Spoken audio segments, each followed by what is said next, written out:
इसके दूसरे भाग पे आते हैं। पिछले भाग पे हमने बात की थी कि महिलाओं के अधिकार एज अ कर्मचारी क्या क्या है, एज अ गृहिणी क्या क्या है, एक साधारण स्त्री के रूप में उसके क्या क्या अधिकार हैं।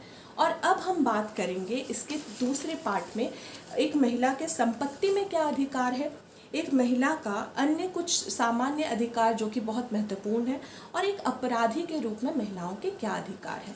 तो चलिए हम बात करते हैं संपत्ति में बेटियों का क्या अधिकार है।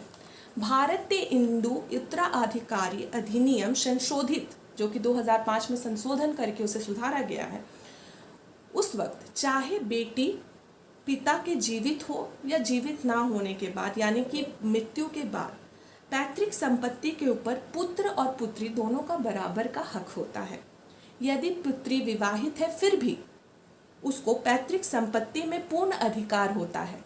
यदि पुत्री अविवाहित या तलाकशुदा है तो ये अधिकार और अधिक मजबूत बन जाते हैं।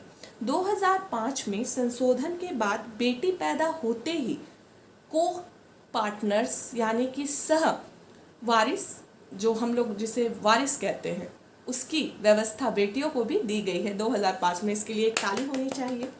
अच्छा, अगर पिता लिखित वसीयत नहीं करता है तो क्या होगा? अगर पिता लिखित वसीयत नहीं करता है और मृत्यु हो जाती है उसकी, तो भी पिता की संपत्ति पर पुत्री का बिल्कुल बराबर का हक होगा। और बंटवारे के समय इस बंटवारे में पुत्री को जितना उसके भाइयों को हक मिला है उतना ही हक उसका भी होगा। और ये जो पैतृक संपत्ति है ये 3 हिस्सों में बांटी जाएगी, माँ, भाई और बहनों के हिस्सों में। ये इसको प्रथम श्रेणी की उत्तराधिकारी अधिनियम का प्रथम श्रेणी का उत्तराधिकारी प्रक्रिया कहा जाता है।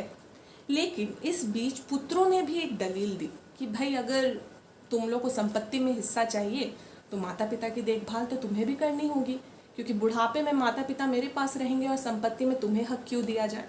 तो इसके लिए भी सुप्रीम कोर्ट ने आदेश दिया कि यदि पुत्र गुजारा भत्ता नहीं दे सकता, यदि वो गुजारा भत्ता देने में असमर्थ है, तब विवाहित पुत्री भी माता पिता का भरण पोषण करने के लिए उतनी ही जिम्मेवार होगी। ये भी एक कानून है। यानी माता पिता सिर्फ बेटे के ऊपर ही डिपेंडेंट नहीं है, वो बेटियों के ऊपर भी डिपेंडेंट है। अब आते हैं अनुकंपा में नौकरी। अनुकंपा में नौकरी मतलब अगर आपके पिता की मृत्यु हो गई है तो पहले क्या था कि केवल बेटों को उसका नौकरी मिल जाता था, लेकिन अब वैसी व्यवस्था नहीं है। अब पुत्री अगर विवाहित भी है तो भी पुत्री को भी यह अधिकार है कि वो अपने पिता या माता जो है उनकी नौकरी को प्राप्त कर सकते। लेकिन इसका जो उसे सैलरी मिलेगा उसका कुछ हिस्सा उसके माता पिता को, यदि उसके पिता जीवित है तो उनको, या उनकी माता जीवित है तो उनको देना अनिवार्य है। अब आते हैं कुछ मिसलेनियस अधिकार जो कि बहुत ज़रूरी हैं लेकिन उसके बारे में हमें पता नहीं है। वो है अनुच्छेद 14 के सक्षम, यानी संविधान के अनुच्छेद 14 के समक्ष समानता और विधियों के समान संरक्षण। राज्य किसी भी व्यक्ति के साथ धर्म, लिंग, जाति, मूल या फिर जन्म स्थान के आधार पर विभेद नहीं कर सकता। ये अनुच्छेद 14 और 15 में कहा गया है। इसमें विशेष है लिंग के आधार पर भेदभाव नहीं किया जा सकता।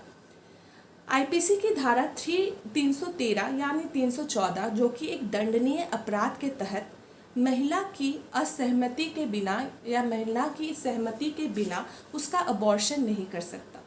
जबरन अबॉर्शन करवाने पर सख्त कानून बनाए गए हैं। अबॉर्शन तभी किया जा सकता है जब बच्चे को किसी प्रकार का विकार हो, या तो वो विकलांग हो, या तो किसी भी प्रकार की जोखिम हो, या फिर माँ के जान को किसी भी प्रकार का जोखिम हो, तो बच्चे को अबॉर्ट किया जा सकता है, वो भी 3 महीने के भीतर।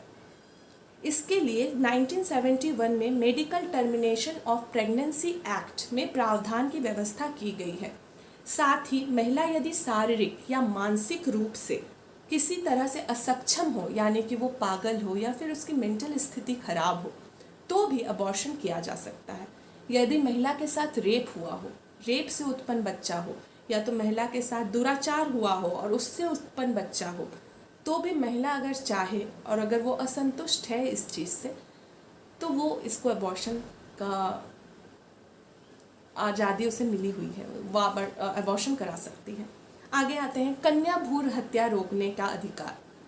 आमतौर पर मानवता और विशेष रूप से समूची स्त्री जाति के विरुद्ध किया जाने वाला सबसे संगीन अपराध शायद यही है।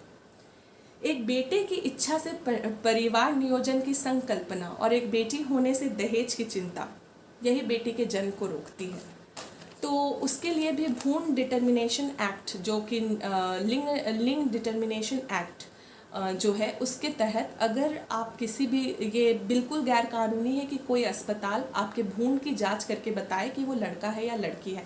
आपने देखा होगा जब भी आप हॉस्पिटल में जाएंगे और अल्ट्रासाउंड होगा, वहाँ पे एक कोर्ट के तरफ से एक आग्रह किया गया है कि ये लिखित रूप से लिखा जाए कि यहाँ पे लिंग परीक्षण नहीं होता। अगर ऐसा होता है तो इसमें डॉक्टर की जो है वो सर्टिफिकेट जो होती है, लाइसेंस होती है, वो भी रद्द होने की व्यवस्था की गई है। 375 की धारा आईपीसी बलात्कार, ये बहुत महत्वपूर्ण धारा है। हर महिला को इसके विषय में जानना बहुत ज़रूरी है, क्योंकि हम अपने घर पे भी सेफ नहीं है। अब की जो स्थिति हमने समाज में देखी हुई है, जब कोई पुरुष किसी महिला की इच्छा के विरुद्ध, जरूर ध्यान से सुनिएगा, जब कोई पुरुष किसी महिला की इच्छा के विरुद्ध या उसकी सहमति के बिना उसे डरा धमकाकर या फिर मानसिक तौर पर बीमार महिला को धोखा देकर या फिर उस महिला के साथ शराब के नशे के हालात में दुष्कर्म करता है, तो यह बलात्कार की श्रेणी में आएगा। 376 में इसके लिए 7 वर्ष की न्यूनतम सजा और अधिकतम आजीवन कारावास का प्रावधान दिया गया है। अपराधी के रूप में महिलाओं के अधिकार में अब हम आते हैं। सोचिए, एक अपराधी महिला को भी हमारे कानून ने अधिकार दिए हैं। तो क्या क्या अधिकार है, चलिए बात करते हैं। संविधान के अनुच्छेद 21 में प्राण एवं दैहिक स्वतंत्रता की व्यवस्था की गई है। इसके अनुसार किसी भी व्यक्ति को देश के विधि के अनुसार ही गिरफ्तार या कारावास में डाला जा सकता है, इसके अलावा और नहीं डाला जा सकता। मैंने अगर आप जेल में हैं या आपकी दैहिक स्वतंत्रता को हानि पहुंचाई जा रही है, तो वो सिर्फ कानून के अनुसार ही होगा, उसके विरुद्ध नहीं। अपराधी महिला का स्वाभिमान का अधिकार, सोचिए, एक अपराधी महिला को भी स्वाभिमान का अधिकार है। किसी मामले में अगर महिला आरोपी है तो उसके साथ कोई भी मेडिकल परीक्षण अगर की गई तो वह किसी अन्य महिला की मौजूदगी पर ही की जाएगी। यदि महिला के साथ किसी प्रकार की पूछताछ भी की जा रही है तो वह भी अन्य महिला के सक्षम ही किया जाना होगा। रात में महिलाओं को नहीं कर सकते हैं गिरफ्तार। किसी भी महिला अपराधी को सूर्य अस्त के बाद या सूर्य उदय से पहले गिरफ्तार नहीं किया जा सकता। अपवाद में फर्स्ट क्लास मजिस्ट्रेट के आदेश में ऐसा किया जा सकता है कुछ मामलों में। मुक्त कानूनी मदद प्राप्त करने का अधिकार, लीगल सर्विस अथॉरिटीज एक्ट के मुताबिक किसी भी महिला को गिरफ्तारी के बाद उसकी लीगल अधिकारों की जानकारी पुलिस अधिकारी के द्वारा दी जानी जरूरी है। यदि वो खुद वकील की व्यवस्था कर सकती है तो बहुत अच्छा, और अगर वो नहीं कर सकती तो सरकारी वकील भी उन्हें मुहैया कराया जाएगा, जो कि निःशुल्क होगा। इसे लीगल एड भी कहा जाता है, आपने इसके बारे में जरूर सुना होगा। महिलाओं की तलाशी केवल महिला पुलिसकर्मी ही ले सकती है। उसे लॉकअप में भी अगर डालना है तो उसकी एक खास व्यवस्था होगी कि उसे महिलाओं के बीच में ही रखा जाए। बिना वारंट गिरफ्तार महिला को तुरंत गिरफ्तार का कारण बताना जरूरी है। साथ ही साथ जमानत संबंधी प्रावधान भी उसे बताना बहुत आवश्यक है। साथ ही निकट संबंधी को तुरंत सूचना भी दिया जाना जरूरी है। और पुलिस एक महत्वपूर्ण कार्य यह भी करेगी कि जैसे ही उसे गिरफ्तार किया जाए उसे मजिस्ट्रेट के सामने पेश करने की कोशिश भी की जाएगी।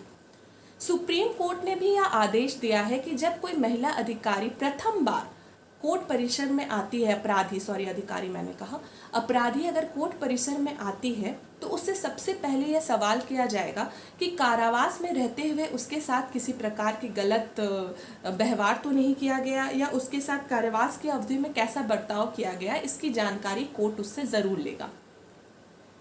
अब मैं आप लोगों से विदा मांगती हूँ।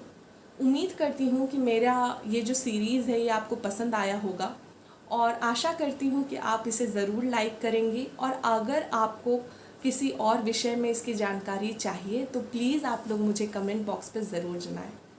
और आगे के लिए धन्यवाद।